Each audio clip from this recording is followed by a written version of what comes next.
Le président de la commission le fait en lieu et place du président sortant.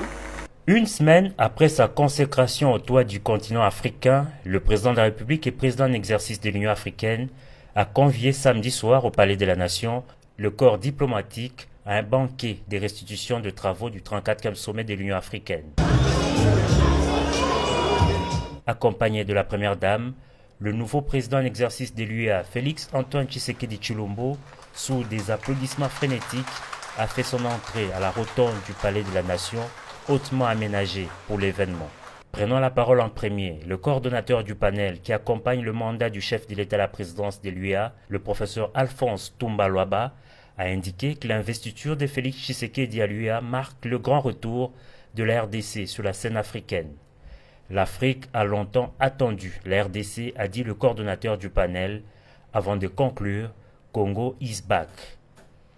Le doyen des diplomates, l'ambassadeur du Congo-Brazzaville à Kinshasa, Clément Yandoma, a fait part de la satisfaction de la communauté internationale de voir le président de la République bénéficier de la confiance des chefs d'État africains. Il a exprimé la volonté des pays amis de la RDC pour l'accompagner au plan bilatéral et sur la présidence de l'Union africaine. À son tour, le chef de l'État a décliné sa vision sur l'Union africaine au service des peuples africains ainsi que les 9 piliers qui la sous-tendent. La vision stratégique d'une Union africaine au service des peuples pour ma mandature à la présidence de l'Union africaine met essentiellement en avant la pleine participation des peuples africains au développement du continent, le respect des principes démocratiques et de bonne gouvernance, la promotion de la justice, le respect de la dignité humaine et la consolidation de la solidarité africaine.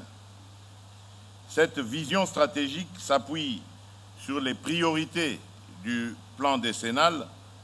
2013-2023 de mise en œuvre de l'agenda 2063.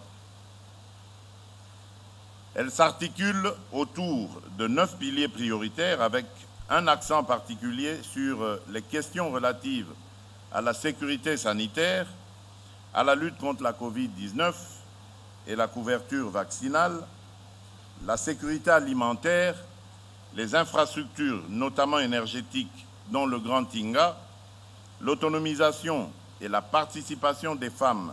à tous les niveaux et dans tous les secteurs, la lutte contre l'impunité et les violences sexuelles, l'investissement dans le capital humain et les jeunes, ainsi que la lutte contre les changements climatiques. Porteur d'une double voix et d'une double casquette, celle de la RDC et celle de l'Afrique, l'actuel président en exercice de l'Union africaine pourra compter dans la réussite de son mandat, non seulement sur l'accompagnement de la communauté internationale, mais aussi et surtout de tout son peuple.